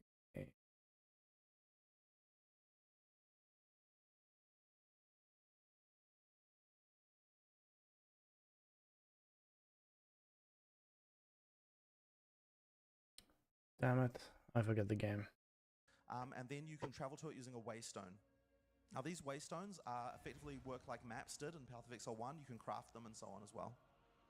Once you've gone to the map, you know, then what you're going to find is a randomly generated... Oh, okay, he immediately clicked the portal back. Classic mistake. Gotta fix so, that. What you're going to find here is a randomly generated area, and we've really ramped the random generation up to 11 for this. Obviously, all the monsters here are also going to be random. Last Epoch. Yes, it's like the Last Epoch thing, right? But it looks like a lot more interesting. Like you have more kind of different systems built into the map. And in Last Epoch you can go to like the next level, but I don't know, this just looks much better. That we've randomly picked here seem to be relatively simple, so I guess that point isn't that well made today, but that's all right. Now, this monk is effectively the same kind of build that we were doing before. But, Did he slide after he got frozen? What we're going to do is we're going to amp it up a little That's bit cool. further just to sort of see some of the kind of things that you can do. Man, the monk looks so cool. So after we've finished clearing this pack, Damn. then, we'll do that. They all look cool. So let's open up this, and what we're going to do is this is a character that freezes a lot of things. So we're okay. going to cast on freeze gem here. And what that's going to mean is every time you freeze a monster, it has the ability to cast on freeze. In this case, we're going to cast Frost Wall. And we're going to add Fortress and reduce cooldown to that so that we can cast them all the time. And they're going to go in a circle around the monster that got frozen. So effectively, because it's going to create a lot more frozen objects around the monster, when you use your Glacial Cascade, they're going to do a lot more damage and explode for a huge amount of damage. Yeah, they don't have the damage numbers on normal mobs. Yeah. So the goal here is to cleanse the corruption on the map, and you do that by killing. I'm wondering if there's a map boss, then killing the map boss. If that was a bug now, there or are map bosses that can spawn in every map. We've actually decided to not have a map boss every time you go to them, and instead you can see which areas have map bosses on. where was the map. first boss What that means is showed? that we've got the ability to have the map bosses. I'll go be a back lot more later and challenging, check. but also drop a lot more items as well. So because you don't encounter them quite so frequently. Or maybe and you another can also boss will choose, come you know, up. do I want to do bossing, or Look do I at these want to just, guys. grind maps and do other things? So it kind of gives the player that Oh, choice. there's a So once you've completed Darth the map, it'll be green on microtransaction guy. in this area, and then effectively allows you to continue to explore. Now, this map is kind of somewhat randomly explored, so you know, don't concentrate too much on that. But effectively, you're going to be expanding outwards from the center. Now, of course, the other thing you can do is craft maps with currency items. So if we get an Orb of Transmutation here, we can use that on there to get a mod on the item. Now, the prefixes are benefits to you, and the suffixes are negatives to you. This is something that we've changed a little bit how it works. So that means that you can just get a map that's just a straight up boon to you. If you do a single, if you turn it into a magic with only one mod. So with But two, of course, if you okay, turn it into gotcha, a rare, gotcha, you're gonna gotcha, get a gotcha. variety of downsides and upsides, and all of them can have different effects. So once you've cleansed corruption from maps, then you can start to unlock the Atlas tree, which allows you to further upgrade your progression system. Hey. This thing. So here's the Atlas tree here. Now I've actually made... Nice to meet you. What I've actually done here is all the different types of content have their own trees. Each one of them is kind of like an ascendancy class, and then for that content.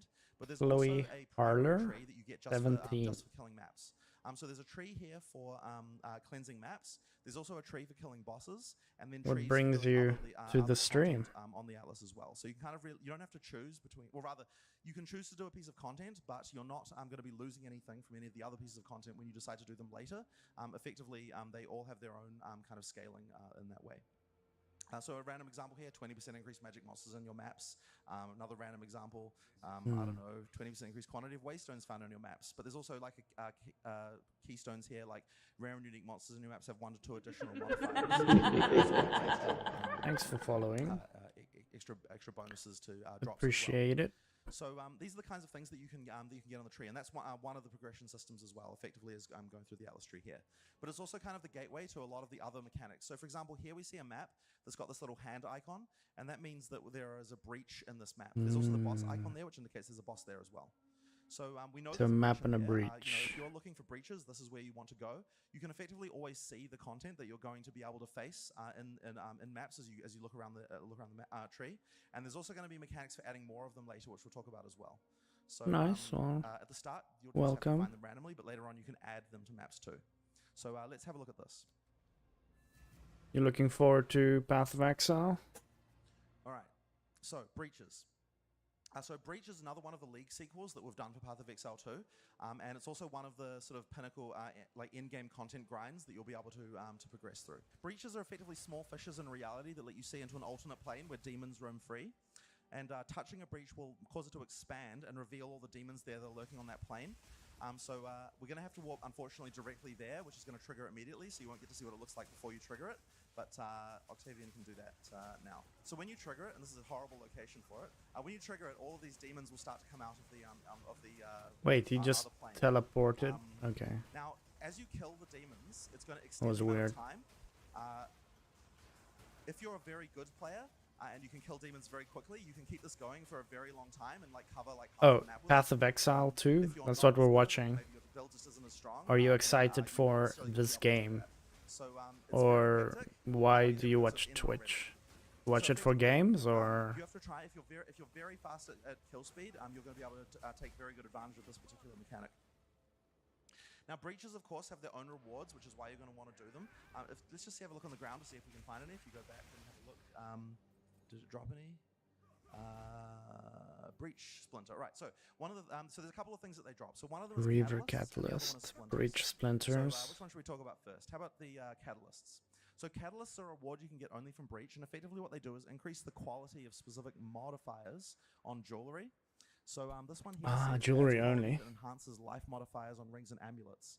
So effectively, this is going to allow him, if you use that on your ring or amulet, it'll allow you to increase the, it'll add life quality that'll make the life roll on that amulet go up. This is an area of player power that sort of seems relatively subtle, but there's actually quite a lot to this that you can do. Breach So also much got depth. Breach rings that are one of the best ring-based types because they allow quality to go up to 50, which means that you can use those as base types to create some really crazy rings Does for the end game as well. So that's one of the forms of player power you get from Breach. The other thing you're going to find in Breach that will sort of unlock the pinnacle boss are these Breach splinters. So if you collect 300 Breach splinters, it'll allow you to get Breach Stone that will allow you to go to the Breach domain where you can fight one of the pinnacle bosses. Now we're actually going to show you this pinnacle boss for this particular league mechanic just because it's nice to see one, but we're not going to show you any of the other pinnacle bosses in this demo, but all of the different types of league yeah, maybe types of someday. content that we have here all have their own pinnacle bosses that we can do. Now this is effectively a map. I with just a single, started, so large I guess you breach, need and, the you you're need to gonna have progress through many the entire map, followers. and, the amount of of time to be able before to you get can in do for a that, right? I don't even know what the process is, but Now this is the domain where the demons actually live. I'll And you can figure see it the kind out. of creepy hand stuff they've got going on as their theme there. That's as it gets revealed. The creepy hands. I love the creepy hands. It's like AI hands. They have too many fingers.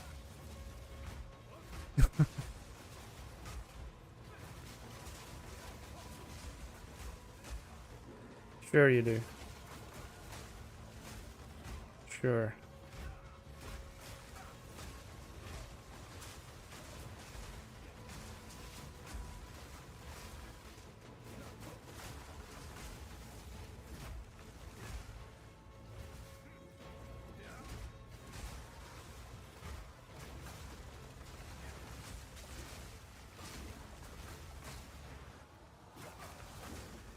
Sure, I'll look into it. Thank you.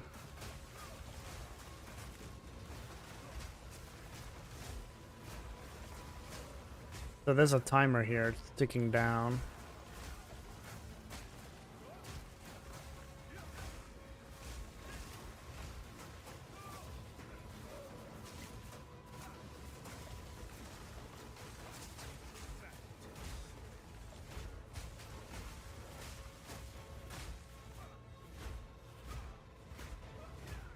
So if you're not killing stuff, you run out of time. Gotcha. Looks like he did it. Alright, so now if we keep going here, we're going to get to the boss. That poor guy wanted to pick up the loot. Alright, now I want to see if they have the damage.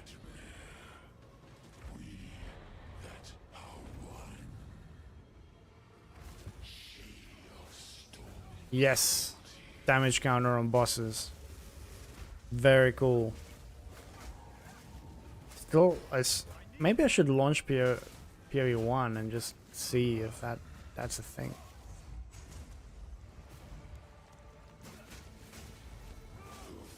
I mean, there's no way he survives the pinnacle boss, right?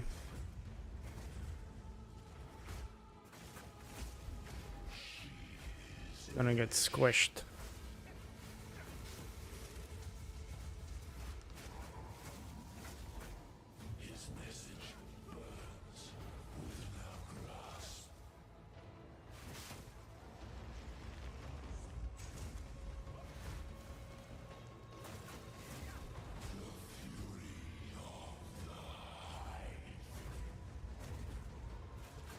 What is this debuff? Cold.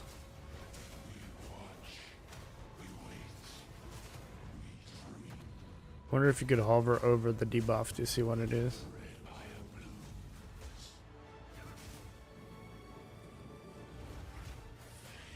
No worries. Stick around if you want.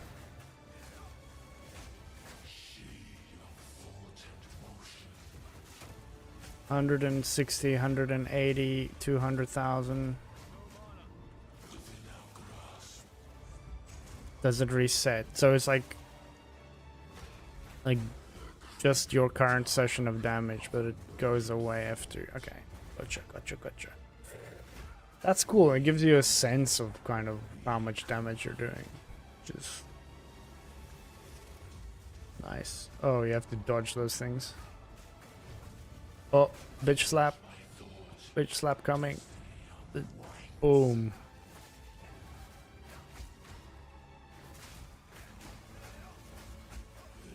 Yeah, he's doing cold damage, so cold damage monk. Alright, so these little avenues are made for that ability, so you can dodge it. Pretty cool. Oh, bitch slap.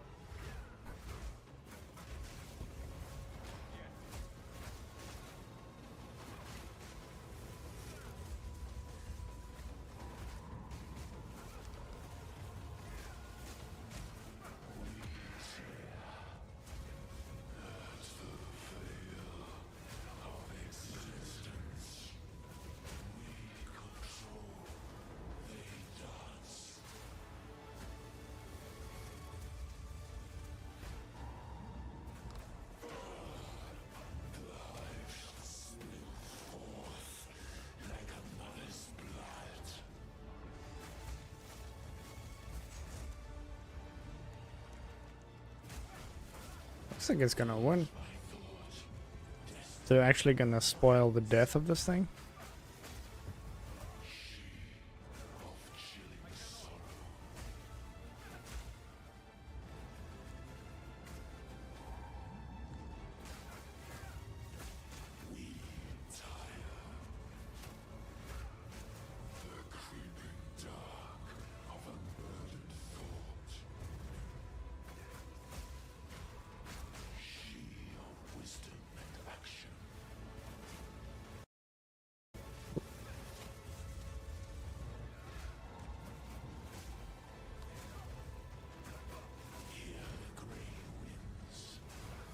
We who are one.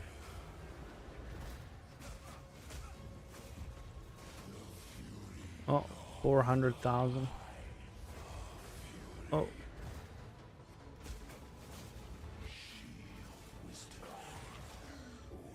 Nice.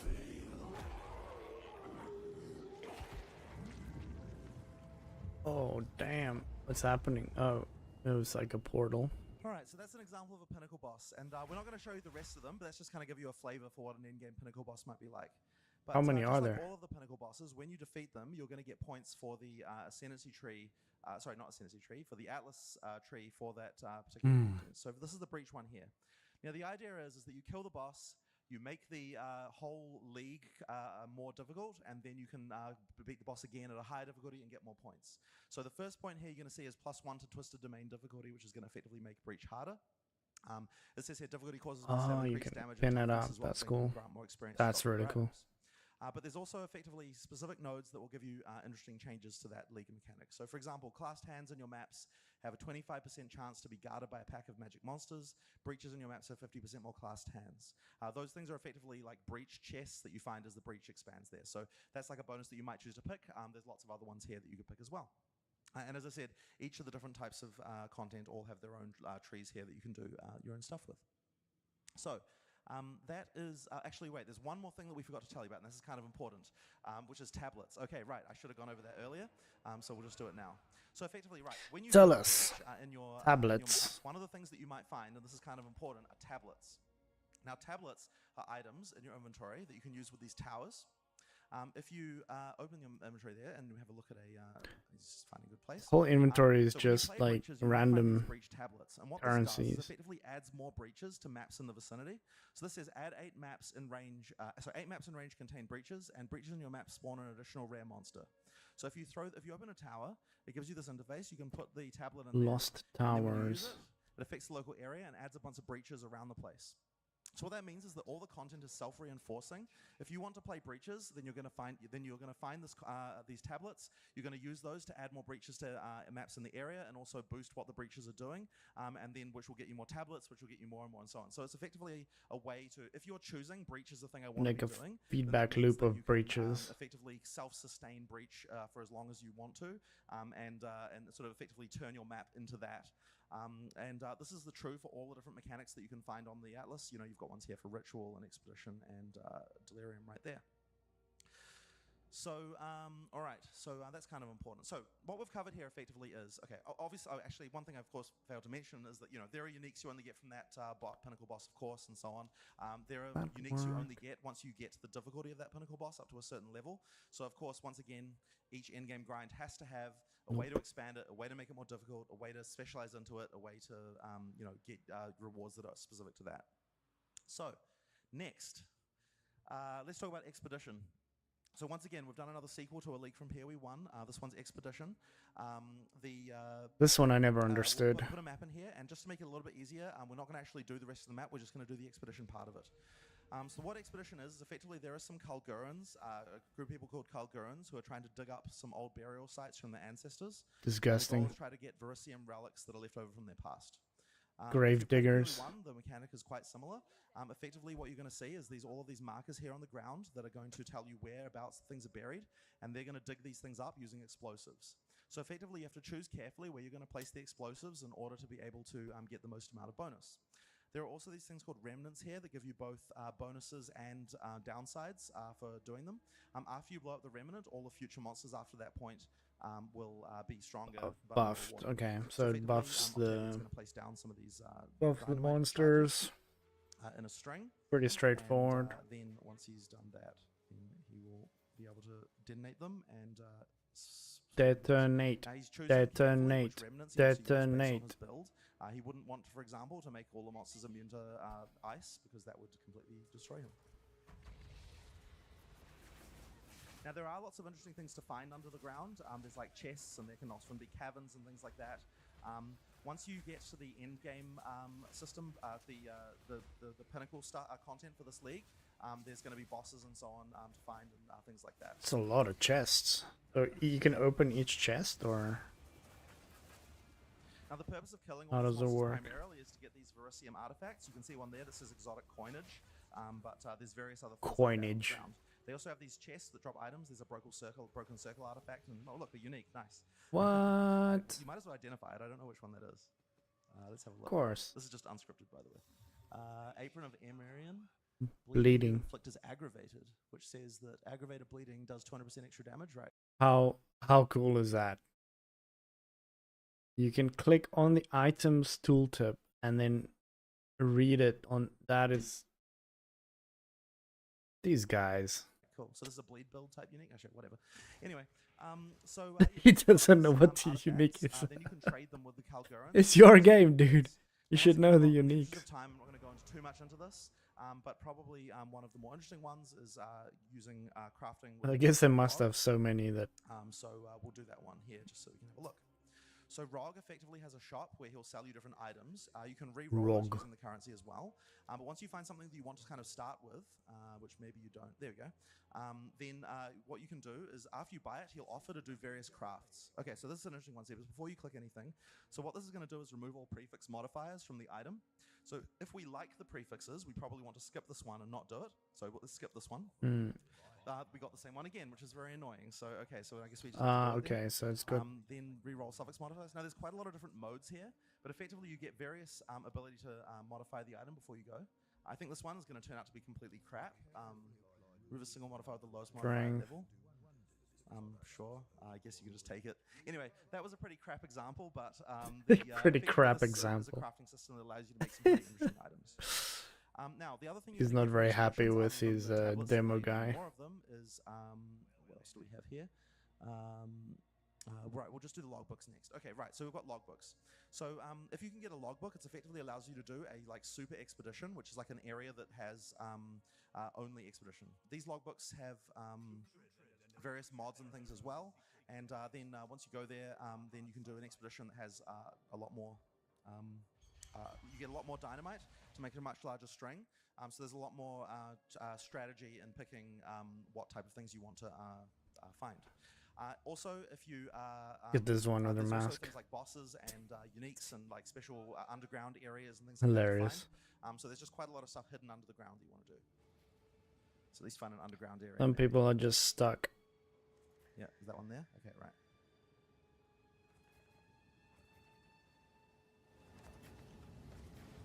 So he's building like a string of mines.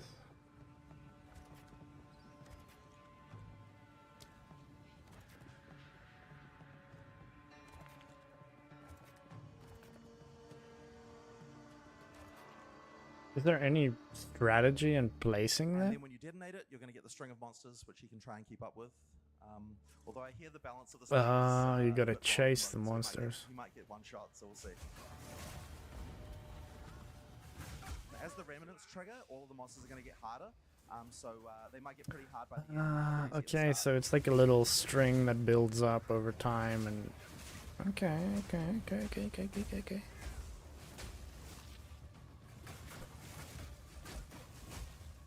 Got an uncut skill gem there.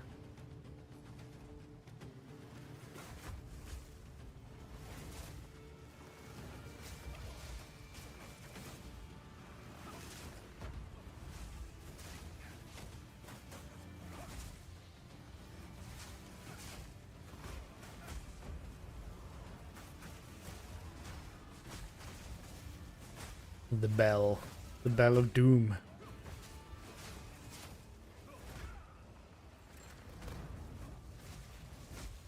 What is that? Got a giant magical sword? Or was it the ability?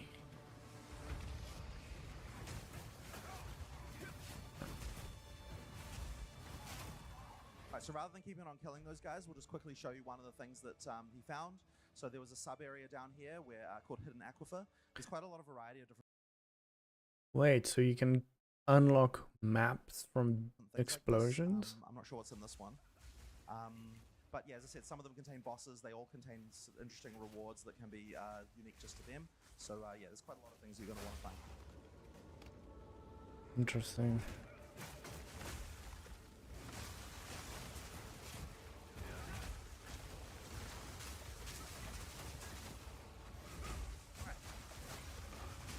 So like all of the end games, completing the most difficult content in this end game is going to allow you to get points to put in the ascendancy. Trying to see if the damage numbers show up on like so yeah, rares as let's go on well. to the next one. Or just bosses. Just fine. You want to test out your damage, you go Oh, you attack a might as well boss. show the Atlas tree as well. So there's an example here which makes the number of explosives to 1. So that you So only get those one are really all large inside of explosive the rather than having a whole Atlas. string of them in your maps. Maybe just a randomly interesting one. Interesting. All right, let's have a look at the next one, which is Ritual. Interesting. So Ritual is one of the other endgame grinds. When you enter a map with this mechanic, you're going to find these ritualistic circles through the area. Necropolis. Oh, there's one right there. Great. So when you kill monsters inside them, it effectively grants the monsters as tribute. And so when you summon the ritual, all the monsters that you killed within that ritual circle will spawn again. Why does that root spider have no eyes?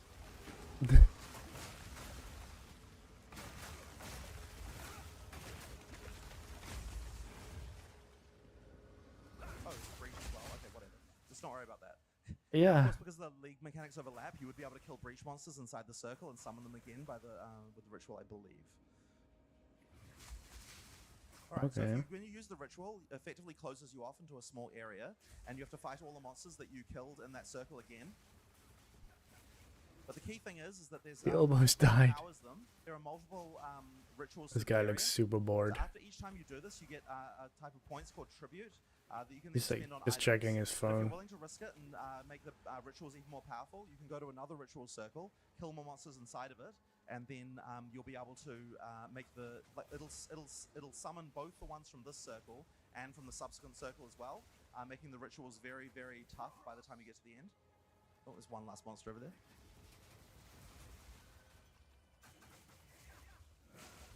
Alright, so then when you click on the ritual, it'll open the screen here, which allows you to spend tribute. Now, I don't think we want to spend too long on this, but effectively, this is the reward mechanic for Ritual, and the more tribute you get, the more things you get. Jesus Christ, why are there more monsters? Oh, the map is beyond. Wait, is that because it was a corrupted map? Okay, right. So because this is a corrupted map, by the way, every time you kill monsters, it's got this mechanic called Beyond, where it leaves these little orbs behind, and then demons can get summoned from them. The little red ones. When you kill them. That's just one of Gotcha. the random corruption outcomes you can get due to beast corruption in a map. Anyway, Of course. right, so this Of course is it tribute. is. You can buy items. None of these look particularly amazing, but do you have an omen in there? No. Okay, so in that way, we've got the end of the inventory. Right, so one of the things you're going to be looking for this are omens. So omens are a high-level crafting item that you can use to make more targeted changes to your items. So let's have a look at what they do. So here's an item here where we might like the prefixes, but thinks the suffixes are crap. So prefix the suffix. Gotcha. Normally what you might want to do is either re-roll them with a chaos orb or maybe remove them with a orb of annulment. But you can't normally choose which mod to remove. This is an omen of dextral annulment. What that does is while this item is active in your inventory, your next orb of annulment will remove only suffix modifiers. So if you use that and then use an orb of annulment, it'll only remove suffixes, not prefixes. And if you want to remove another suffix, it's got another one there. So this is a way of kind of doing targeting. crafting on items that allow you to make targeted changes. And with this, you can make some pretty broken stuff. There's another one here that says, while this item is active in your inventory, your next exalted orb will add 2 modifiers. That just effectively is a double. So you click it to make it active in the inventory, and then okay. Solved. This kind of thing is like a pretty simple one, but there are a lot of these and they do very interesting things. So that's just a sort of interesting way of crafting. It's one of the types of player power you can get only from this league. Of course, like other in-game mechanics, there's an uber boss for this as well, and killing that boss is going to get you points in the... So you'd have to farm each league to get like different kinds of crafting materials and stuff. Well, we don't actually have to go there, but it will get you points for the Atlas tree for that league. So that's one of the other grinds. Fun. Right, next up we'll talk about Delirium. So in Delirium maps, your mind is going to be infected by a mysterious entity known as Tang Mizzou. You see these mirrors, and when you go through them, it kind of affects your mind and starts creating all these nightmare creatures, as well as affecting, kind of giving these strange things for other monsters as well.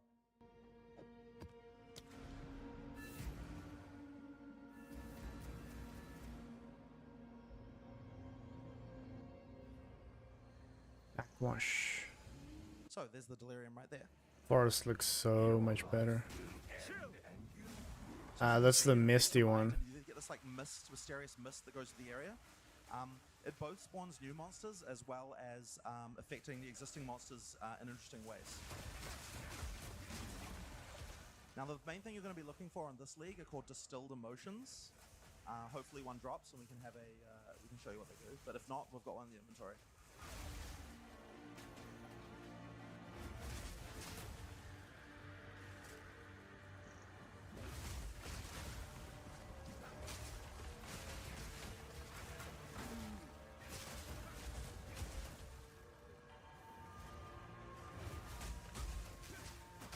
Now, if you're able to keep up with this mechanic, then you might be able to cover the entire map in it, in which case you can get some bonuses on map bosses as well.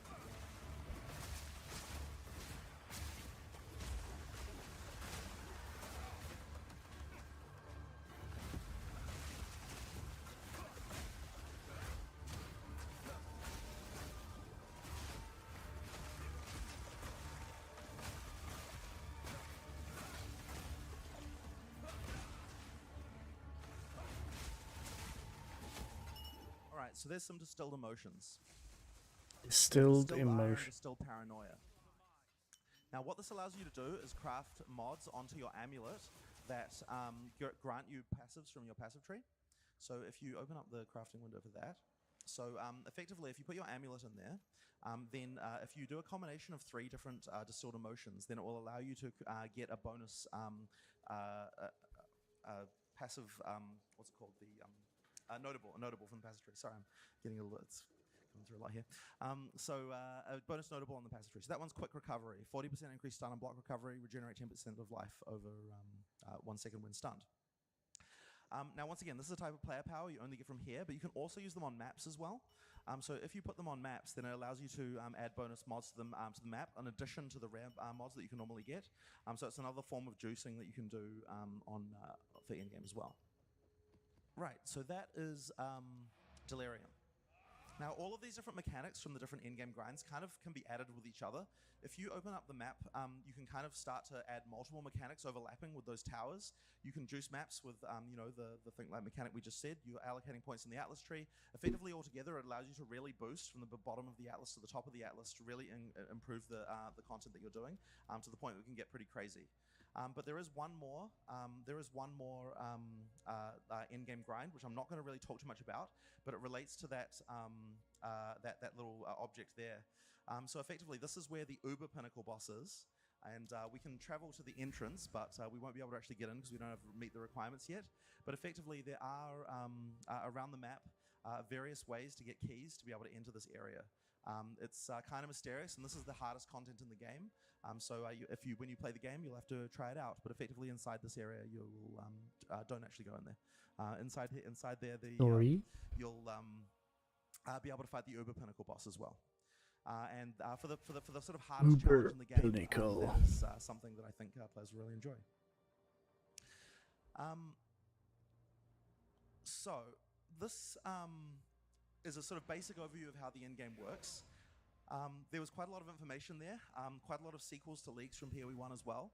But you can sort of see, I guess, the beginnings of a system that we're going to be expanding a lot over time. As we add more of these PoE 1 League sequels, and as we add more content that's leagues to PoE 2, we've effectively got a lot of space here to be able to add as much to this in-game as possible. The Atlas tree, with all its different little, what you might call, you know, the ascendancy kind of cluster type things for all the different content. All of these things, you know, adding all of these things, we're going to add one every time we add a league to effectively allow you to scale this stuff. And so that means that there is a large capability. That's what I was gonna say. Is like, I guess early access, not a league, so they'll have the first league after early access sometime. So that Or will they have early access leagues? Even though it is early access, there's a lot of content here. There's a lot to do in in-game. There's the campaign plus the crawl version of the first half of the campaign plus the crawl version of the campaign. And all of that is, I guess, going to be coming out on December 6th. So how do you get access? Well, the answer is to that is that we're going to be releasing a bunch of supporter packs in the relatively near future when we announce. So this is an older and the lowest video. Supporter pack, the $30 one, contains a key to get access to the early access for Path of Exile 2. So if you buy one of those, you'll both get points, which you can use to spend to buy, you know, whatever it is in the cosmetic store that you want to buy, as well as get access to PoE 2. I want And it any to of our be existing supporters who have spent more game than, I think it's around $500, you know, basically or the highest punk. tier supporter pack in the past, will also get What's access that for free about? as well. So we're expecting to, because effectively, you know, like it is a game the size of most retail games that come out. We would expect like a pretty significant number of players to Do that to next. play. But there's still a lot of work for us to do. Obviously, we've got a lot more content to add, and a lot more things. All right. First, I have to listen to the song.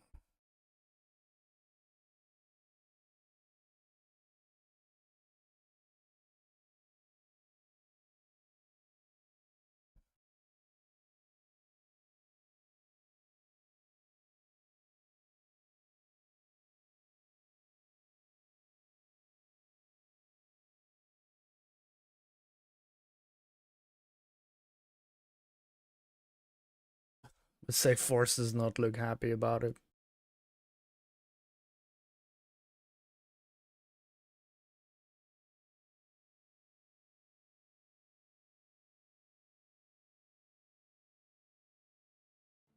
Oh, he's actually in.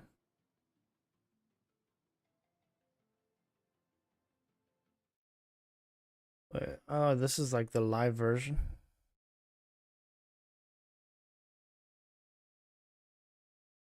Yeah.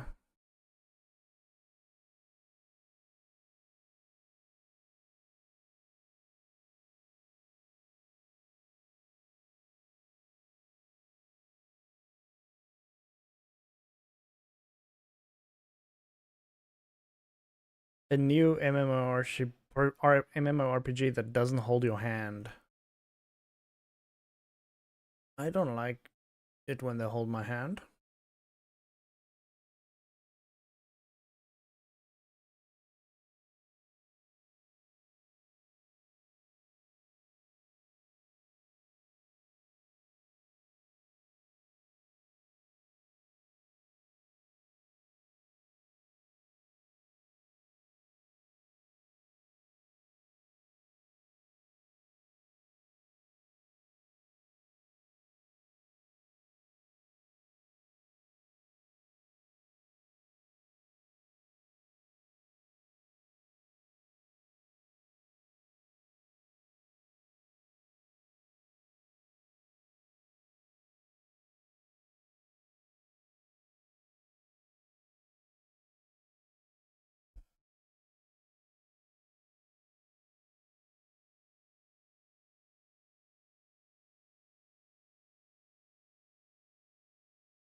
It's like a MOBA MMO.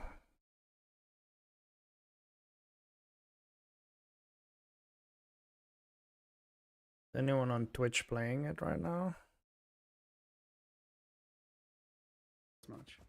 Maybe we'll play We it. just roll out now. Speak to it. I've speak got- to it I've while got going even to the newcomers for Oh yeah, go back to the quest giver. Talk to the bro again. Yeah, I don't go think back that to him and talk audio to is him. showing up. But I'm still. Have you done the newcomer form thing, Quinn? Steady pace. I got one question to speak to a welcoming. Oh, you're miles ahead. That is.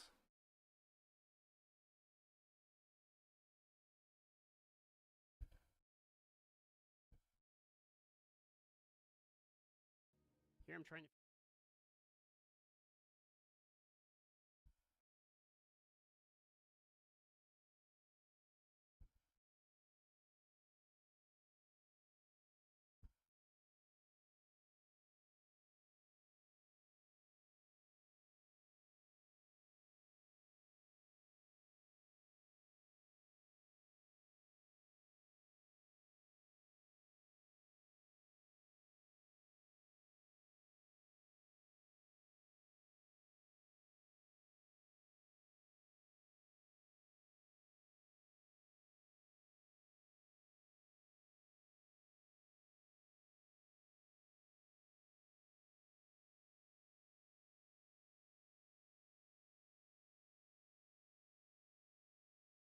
Alright, so he tried it. What does he say? Mine, Canon XL, playing a game called Core Punk on live stream. I thought it was kind of interesting. So it was kind of like a mix of like an MMO, a survival game, and like a MOBA. And I mentally added it to my list of games that I wanted to check out at some point. Fast forward to today, Core Punk gave me an opportunity to be sponsored to check out their game. And I thought, hey, this is actually on the list of games I wanted to check out literally anyway. So 2 birds, 1 stone and all that. Now, this is a sponsored video. However, I'm going to be brutally honest in my review of this one because there are things that are very good about this game.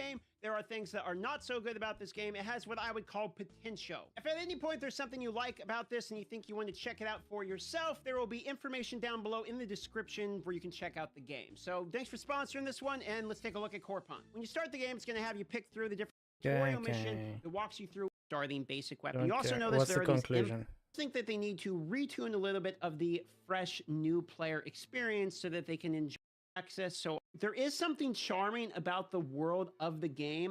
So you have a culmination of the leveling experience is actually just really slow. I think this is something that should be sped up to keep the player engaged. To be fair, they did say this is a classic MMO experience, and some of the other games they're comparing it against are notorious for the grind and the slow leveling process, though those slow leveling processes in those games typically happen at mid and in-game, whereas in this game, it is a pretty slow grind right from the beginning. Like I said in the beginning of this video, I actually think this game has potential with some of the changes related to consumables, pacing, and mob density. There is something charming about the world of the game. I like the personalities. I like the voice acting and the quests that they have. I really like the design and layout of the world and the graphics of the game, as well as I like MOBA style combat. The game goes to an early access launch on November 26th. It is a game that is in early access, so I am assuming that these points are something that they're going to be hearing in feedback and smoothing out as the game goes out to full release. Or at least I hope so, because there is something quite charming about Core Punk once you get into it. I just think that they need to retune a little bit of the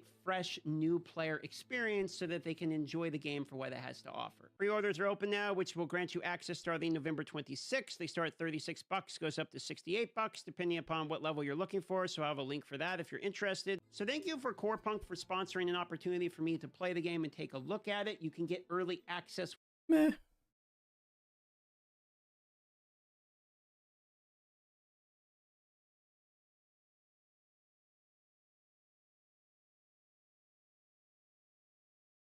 Alright, well, stop there for a bit. Or do we play a game? Do I have PoE 1 installed?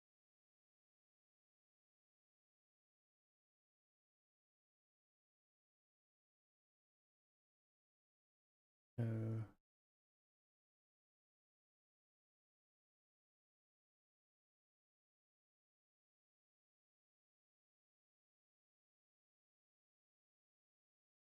Yeah. Let's call it there for watching. You're there. If not, bye.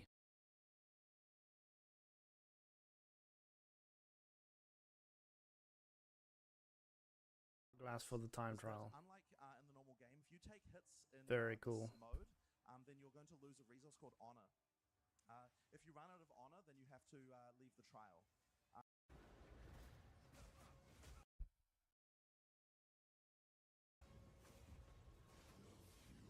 Oh, 400,000.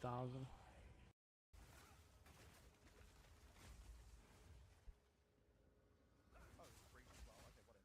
Just don't worry about that. Yeah. Of course, because the league mechanics overlap, you would be able to kill breach monsters inside the circle and summon them again by the with the ritual, I believe. Have This is a Game, and I thought, hey, this is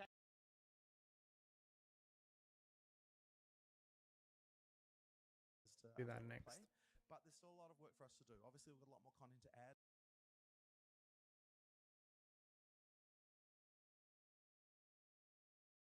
voice acting in the quest that they have. I really like the design. Doubling in size from early access. Now, like all classes, the monk was going to want to mix and match a few different combos. And one of the things we really like to do with our skills is make sure that we've got a lot of